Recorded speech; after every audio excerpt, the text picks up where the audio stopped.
पन्हाळा तालुक्यातील काखे गावातील विवेक सर्जेराव शिंदे यांनी गावातल्याच रविराज मधुकर शेंडगे याच्याकडून मार्च 2023मध्ये 1,80,000 रुपये रक्कम व्याजानं घेतली होती।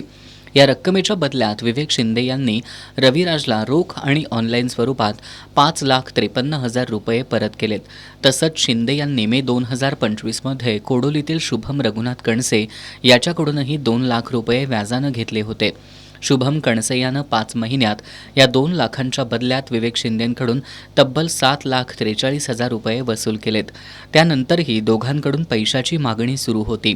व्याजानं घेतलेल्या पैशासाठी रविराज शेंडगे आणि शुभम कणसे यांनी शिवीगाळ करत आणि धमकावत अवास्तव व्याजानं रक्कम वसूल केल्याप्रकरणी विवेक शिंदे यांनी दिलेल्या तक्रारीवरून कोडोली पोलिसांनी रविराज आणि शुभम या दोघांना अटक केली आहे। न्यायालयाने या दोघांना 2 दिवसांची पोलीस कोठडी सुनावली आहे। दरम्यान बेकायदेशीरपणे खासगी सावकारी करणाऱ्यांकडून त्रास होत असेल तर संबंधितांनी संपर्क साधावा असं आवाहन कोडोली पोलीस ठाण्याचे सहाय्यक पोलीस निरीक्षक कैलास कोडक यांनी केलंय।